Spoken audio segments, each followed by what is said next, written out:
Hello everyone, my name is Ariel and today I am bringing you my March wrap up. Forgive the sun, it is going in and out, so at times it is probably going to be overexposed and other times it's probably going to be really freaking dark. I don't have any lighting. I am at the mercy of nature, and if you've noticed any of my videos recently, they start out really well lit and then they go to being like super dark towards the end because like a cloud goes over the sun or just something happens, time goes by, and it just kind of, I was like, it was good in the beginning, but so today I'm bringing you guys my March wrap up. Hopefully I'll get this on time and not towards the end of the month. This month I actually read, let me count, I read a total of 14 books this month, which is kind of incredible.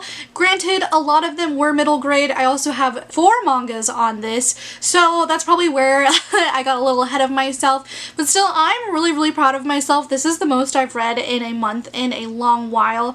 Obviously we're having to stay home now towards the end of the month, so that helped as well. But without further ado, I will get into my wrap up. So starting off, I'm going to show you guys these 3 at the same time because they're all part of a continuing series, and that is LDK by Ayu Watanabe. And this is just like a romance-centered manga series, if you can't tell. So I actually bought number 4, and I really want to buy the entire series, but they were hard to come by until I was in LA and I went to Little Tokyo, and they had a couple of bookstores that contained these. And so I bought the 4th one, and that's like the only place. I've tried looking for it on Amazon, and it only comes up with the Japanese version, and unfortunately I don't read Japanese, but they had it there, so I picked up the 4th one. And then later, before the library was closed, I got 5 and 6 because that's where the other place that I can find it is that's where I discovered it. I picked up the first one from the library. But you guys, I'm obsessed with this series and it is so addicting. This is about our main character, Aoi. I think that's how you say her name. And she is in love with a boy named Shusi. It starts off though, they don't get along. He's kind of like the prince of the school is what they say. She just like thinks of him as kind of like a douchebag, which to be fair, he kind of is. But they end up living next door to each other in this apartment complex. He shows a different side of himself to her, of course. And one day when she is over at his apartment, she ends up setting the fire alarm off in his apartment. So while it is being repaired, in order to pay him back for the damages, she allows him to live in her apartment. So yeah, it's got that whole trope of apartment sharing and just like being with each other like in a home setting. I rated 4 and 5 4 stars, and the entire series have gotten 4 stars out of me, but then 6, which is the last one, this I gave a 5 out of 5 stars too. This was so good, and it makes me want to pick up the next one so fast, but like my library is closed right now. I can't really go anywhere, so I am dying to read the next one in the series. The next book that I read in the month of March was Crescent City by Sarah J Maas. This was an ARC copy that I had received at work. I have since passed it on to someone else who I know will love it more than I will because I did not like it. I made a whole reading vlog on this. My thoughts were a little bit difficult to put together because I had just finished it, and I was actually being really nice in that vlog because, I don't know, I didn't want to offend anyone, but I did not like this book. I had so many issues with it. I didn't like the writing style. I didn't like the characters. There was essentially no plot, literally. You could read the first 100 pages, skip the next 300 to 400 pages, and then read the last like 200 and you wouldn't have missed anything because nothing happens. Nothing happens in the middle of this book. It is so goddamn boring. And I am sorry, let me say, I am sorry if I don't want to offend you, like if you like this book. And I have nothing against Sarah J Maas. I know she's been called out for, you know, not being super inclusive in her books, which I think was also a missed mark in this one. But if you like Sarah J Maas and if that's your thing, then go ahead. I have nothing, like, you love Sarah J Maas, like, I love that for you. This book, I don't know, and I didn't know what I had going into it except for the fact that I was hoping that I would enjoy it. And I read it early before any of the reviews came in, so it wasn't even that it was like super overly hyped, that like everyone's like, oh my god, it's so good, because not a lot of people had even read it yet. I'm glad that I did so that I was able to form my own opinion and not let the hype disappoint me or not let the hype carry me away and wanting to like sing praises for this book when I actually didn't like it. Yeah, there was no plot. The romance was subpar, if you ask me. It just was like sending us on this wild goose chase of things that literally don't add up whatsoever. Like it doesn't, like literally the entire book doesn't matter, and the entire plot happens in the last 150 pages.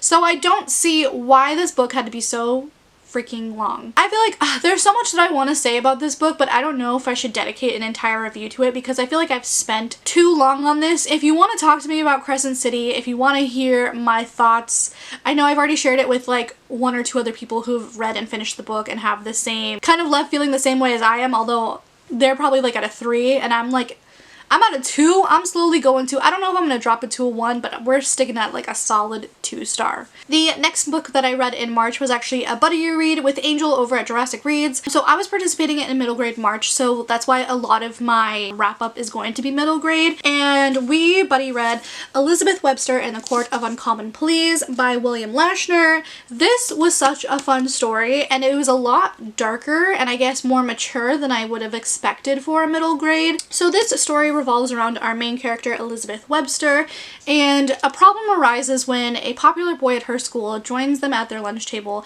and asks Elizabeth to help him tutor him in math. And she's a little bit skeptical because she's kind of like a nobody and she just has like her core group of friends that are really not that popular. Despite her reservations, she goes over to this boy's house and he tells her that, you know, it was under false pretenses that he invited her over here to tutor him, but he shows her that he has a ghost that has been haunting him. And the reason why he asked for Elizabeth's help is because this ghost keeps repeating Elizabeth's name. So this instance leads her to kind of dig into her past because her father, who has been a mysterious and not constant figure in her life, she knows that her dad was an attorney and she ends up like rifling through his things and finds out that he is an attorney for the damned. There's just, I guess, a lot of just like language and circumstances and kind of like dark things that were in this book that I guess I really didn't expect a middle grade to go there, but I really enjoyed it for that. I really enjoyed the plot of this as well as the mystery going on behind it, but number one thing that I loved most about this was the characters. So we have Elizabeth, we have the boy who invited her over, which is Henry Harrison, who is having to deal with this ghost, who by the way is starting to get a crush on the ghost.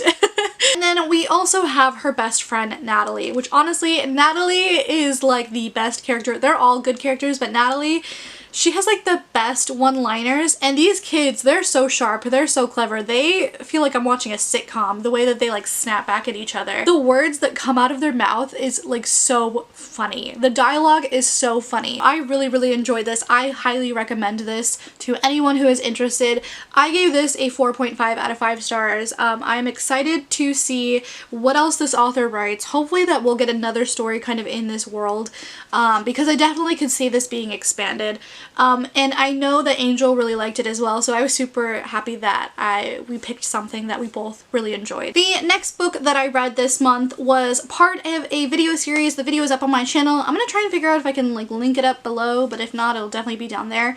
Go check it out because I worked really hard on it, and it was like the first secret TBR video that I had ever done before. This was for a video where I read celebrity authors books, and this was featuring middle grade because obviously, like I said, I was participating in middle grade March. First one that I have on there was The Magic Misfits by Neil Patrick Harris. I gave this a 2.5 stars. I liked it, but especially when we compare it to some of the other middle grade that I had read this month, it definitely was not as strong as far as the story or the characters or even the plot. So this actually focuses on our main character, Carter, who has run away from his uncle, who is a con artist. He was living with his uncle because both of his parents have passed away. His father taught him magic tricks, close-up like hand magic and card tricks. And his uncle Sly was familiar with these as well, and he would use them to basically steal money from other people. Carter did not want this life of thievery anymore, so he hopped a train, and it ended up being a circus train, and it took him to this carnival. He meets some unsavory characters who are very much like his uncle, who would like to use his talent and his ability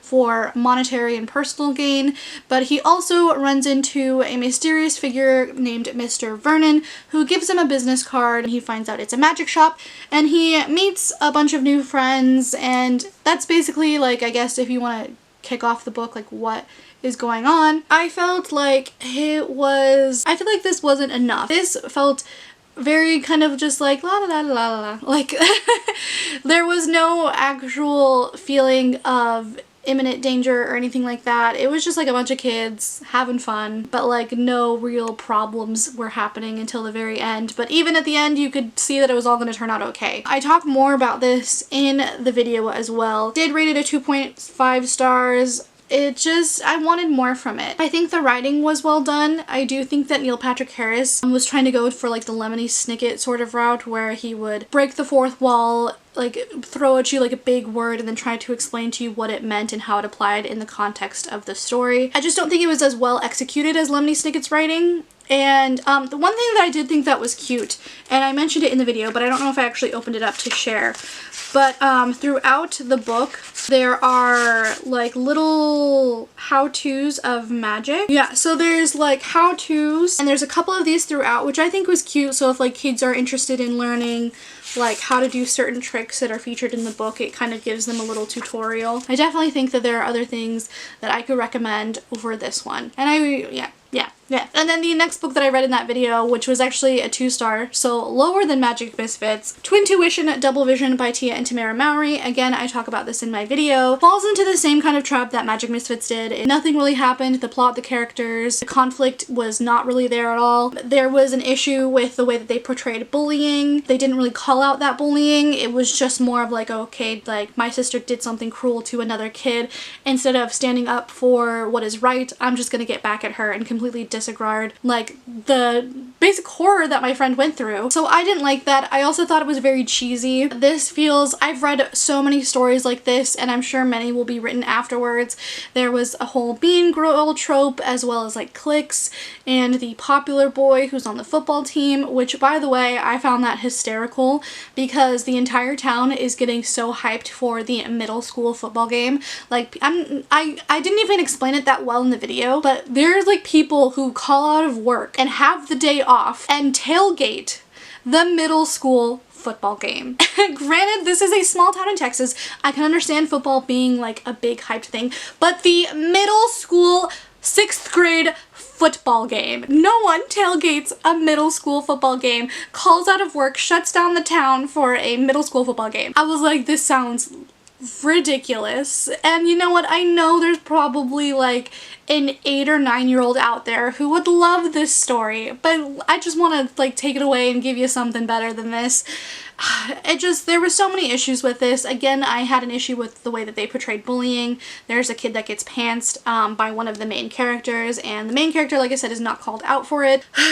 It's just no good. 2 stars. The next book that I read in this video, I actually listened to on audiobook, so I don't have the physical copy, but that was Randy Rhoads, Ninja Detective in the Case of the Missing Time Capsule, and this was written by Octavia Spencer, who is an Oscar award-winning actress. She's been in a lot of movies, a lot of shows, and this I actually really enjoyed. And this is about our main character, Randy Rhoads. Her father is a famous author who wrote this detective series, and Randy idolized the main character that his father wrote. But after the passing of their mother, he decides to pack up their life from Chicago and move them to a small place in the South that they used to visit and start a new life there. Randy is not happy with this move. She was kind of doing detective work on her own in Chicago, and part of the reason why his dad wanted to move to a quieter place was to get her to keep her from looking for trouble. She ends up coming across a case. The town is about to celebrate an anniversary, and they are going to dig up this time capsule, and they have invited the president to be at this reveal and this like opening ceremony. So it is supposed to bring a lot of business and tourism to the town, which the town has been suffering for a while. So they're really looking forward to this event to bring in revenue for the local businesses and hopefully have people coming back. The time capsule ends up getting stolen, and if there's no time capsule, there's no time capsule ceremony, and if there's no ceremony, then the president can't come, and all of this business that a lot of these people are anticipating is not going to happen. So Randy teams up with another boy named DC, and they go on the hunt to find out who has stolen this time capsule. And it was a really good mystery. I didn't expect to see who it was until like a little bit before the final reveal. Each character had their own character arcs.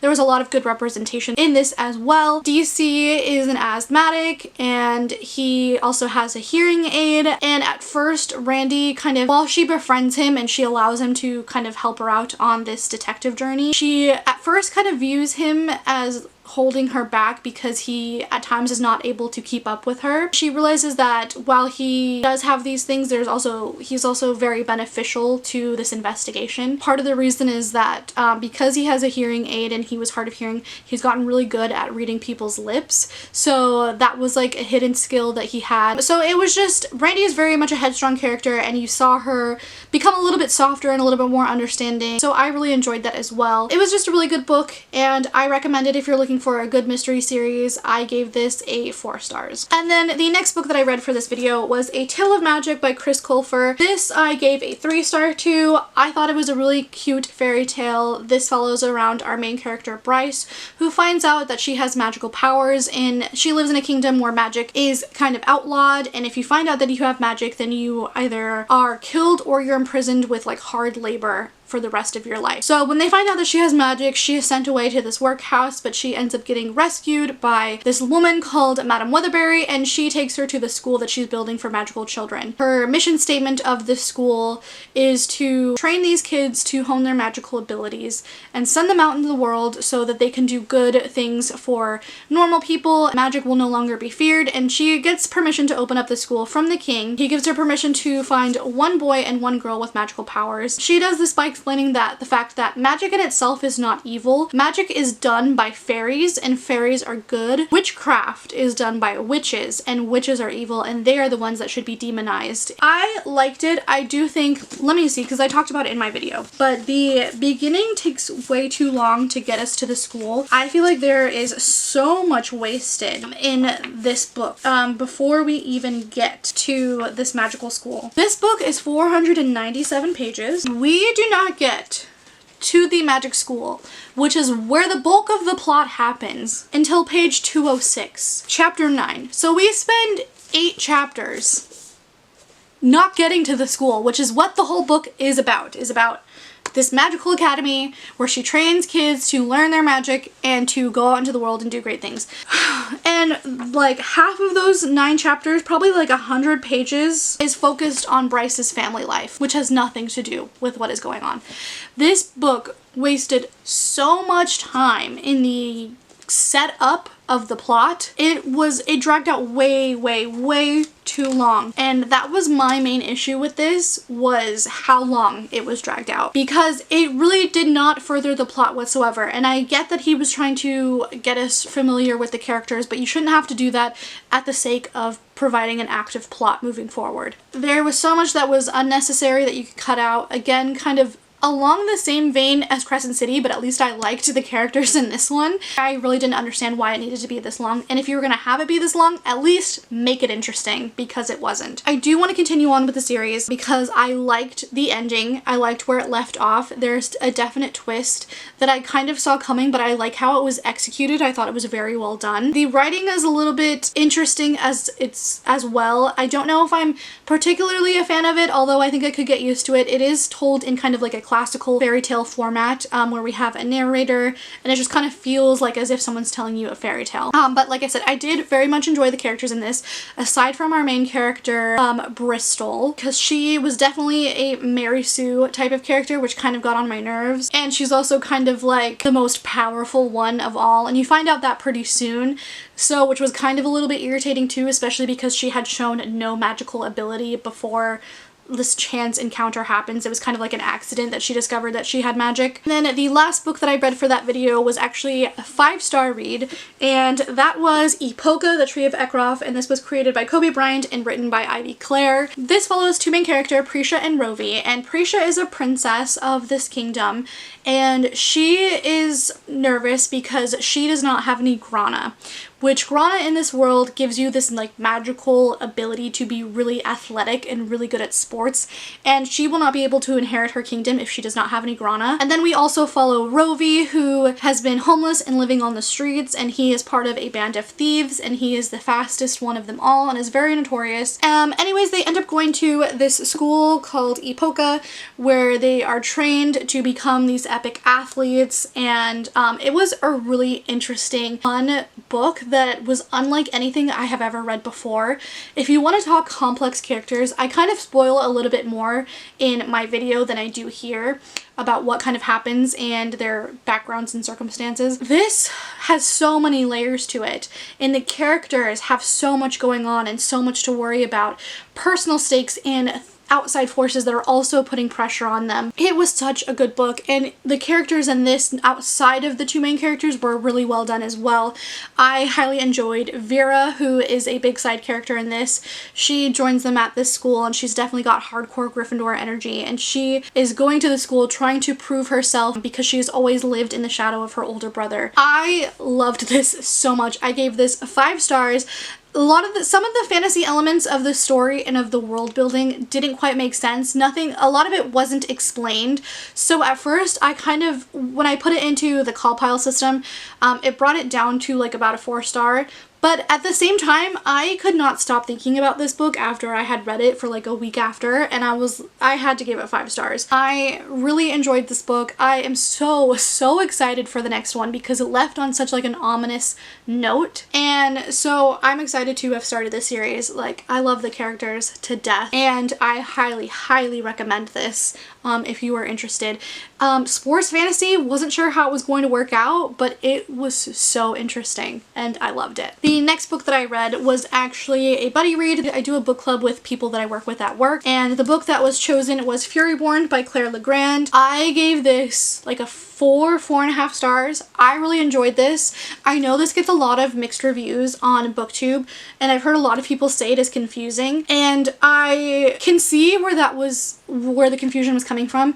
We follow two main characters, Riel and Eliana, and they are 1,000 years apart from each other. So not only are we getting 2 different perspectives, but they are 2 like different timelines, like time eras going on as well. And the chapters are so short that you kind of get a little bit of whiplash, like going back in between and trying to remember what happened, because while it was so recent, you're almost like you're just kind of getting a little bit lost. So what I ended up doing, and what a friend of mine ended up doing, Haley, we ended up reading Riel's chapters first, and her timeline is back in time, so like 1,000 years before the other main characters.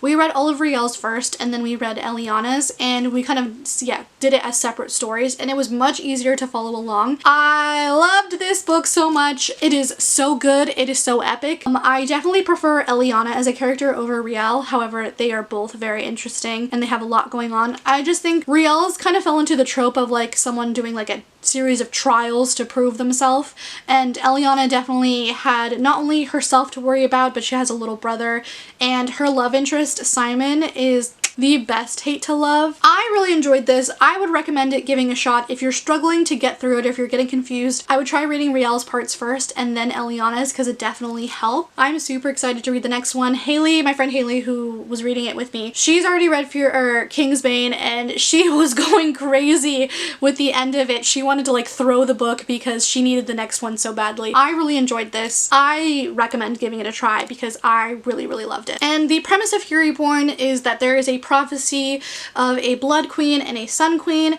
The Blood Queen will bring about the end of humanity basically, and the kingdom and the empire, whereas the Sun Queen will save everyone. I really liked that. Like I said, we're following 2 different timelines, one 1,000 years in the past and one 1,000 years in the future, so I thought that was really interesting as well. The next book that I read was The Unteachables by Gordon Corman. I started reading this for a video, but then I'm putting off that video because I ended up not being able to finish it before like I could get to the other books, and of course April, the Magical Readathon is happening. I will probably still try to do the video that I had planned for this, but I did read it this month. To give a short synopsis, this is about a classroom filled with what they call the Unteachables, all the rejects and the, I don't know if you want to call failures or the troublemakers, delinquents are kind of all shoved into this classroom. There's also a teacher whose name is Mr. Kermit, I believe. Mr. Kermit, he ended up being involved in a cheating scandal, and so the school is trying to get him to quit before he can retire early and get his tenure. And so they assign him to the Unteachables, and he is kind of already at his last straw. There's I think this is so good for not only a young audience, but for teachers as well, because these are about a bunch of kids that everyone else has given up on, and they haven't really looked further and to try and figure out why they are the way they are. There's one kid who's always late to school, but that's because he has to help out with his family's farm, and not only that, but he has to take care of his grandmother who has dementia, and he has to drive her around everywhere, and because she kind of makes him lag behind with either forgetting something or not knowing who he is, that makes him late to school. There is another kid who falls asleep in class all the time, but you find out that's because his father has band practice at their house and ends up like playing music really loud well into the night. So there's things like that that kind of give you an insight to, you know, maybe not just write someone off as not motivating themselves or not being present in class. Mr. Kermit kind of sees himself someone that other people have given up on, and he sees that in his students, and it kind of makes him kind of turn himself around. I really liked this as, like, again, as someone who could recommend this for a younger audience or anyone who's actually considering being a teacher. I held off giving it a rating because I couldn't decide on what to give it, because I feel like this is very beneficial for those people that I mentioned, and I think it was good, but I also think that it also just, there was something about it that didn't speak to me. There was a lot of cultural references I think would speak well to a younger audience, but this was just a middle grade that I had a hard time rating. I do think it's worth giving it a read or giving it to maybe someone who's around this age that wouldn't, because I think they would enjoy it and they would learn and gain something out of it. I recommend it. I just don't want to rate it because I'm not sure how I feel about, because I've enjoyed other middle grades more than this, but I still think that it has value to it. I just don't want to put like a rating on it so that I don't know. I just don't feel comfortable putting a rating on it. The next book that I read was Midsummer's Mayhem by Rajani LaRocca. This I've also featured in my vlog for the Royal Weekender, so I'd highly suggest going to watch that. I'm gonna try and breeze through this really quick because my camera battery is dying, but Midsummer's Mayhem follows our main character, Mimi Maxon. She joins this competition to be the best baker in town, and she really wants to win this competition. She loves baking, but she has always kind of felt in the background of her family because they've all have specific talents and they've all just kind of outshined her. The one person that she connects with in her family, though, is her father, who is a world-renowned food critic, but he seems to have lost his sense of taste after returning from a trip, and he starts acting weirder and weirder since he's coming home, and he's just not fully present, and she's starting to wonder that there is something else going on with her father. And like I said, it is a retelling of A Midsummer's Mayhem. She ends up meeting a boy and they become friends, and he ends up helping her with her baking, and Mimi accidentally sends things a little bit awry in her family. I really enjoyed the sibling relationships in this as well as the parental relationships in this. Family was a big theme in this book, and I really appreciated it for that. It felt very relatable. Growing up with two older sisters, Mimi is also the youngest of two older sisters. It felt very realistic. I feel like I've been in this situation before. It was very sweet, and I gave this a 5 out of 5 stars, and I really enjoyed the ending and the parallels from the original Shakespeare story and this. I highly recommend this. This was recommended by Kara at Wild Book Garden. That's where I'd first seen this. I think it's so sweet. It's so much fun. I was laughing with this. I was feeling like heartbreak for the characters, and so if you're looking for a fun middle grade to pick up, I would highly recommend this one. And lastly, the final book that I finished in March was Death Note Volume 1 by Tsugami Oba.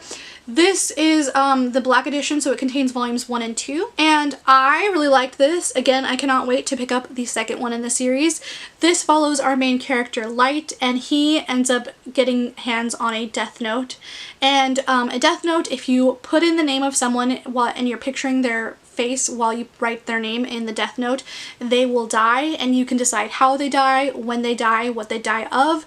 But if you just write the name, then they will die of a heart attack. So Light uses this death note to kind of, what he sees, cleanse the world from like evil or like criminal activity. So he uses it to kill a bunch of criminals, but obviously all of these criminals held in jail or captivity are just dying from heart attacks, and it's too coincidental for it to be an accident. So there is a detective that's trying to figure out who is behind these heart attacks, and it becomes a very like twisted game of cat and mouse of who's gonna catch the other, because they realize as soon as the other person discovers out who they are, then they will die.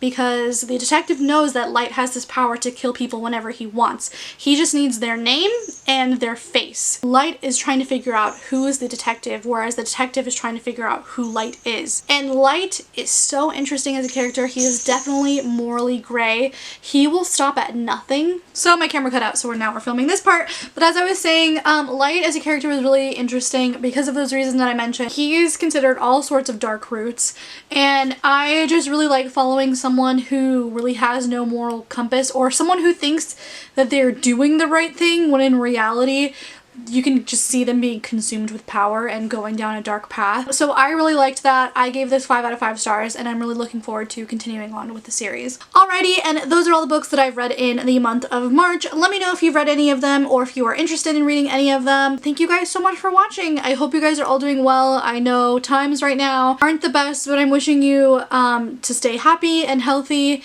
and we'll just try and make it through together. Try and do your best, that's all I guess I can really say. And if you ever want to talk, I mean, I'm always on Twitter, so you can find me there, and yeah. Anyways, once again, just thank you for watching, and I will see you guys next time. Bye.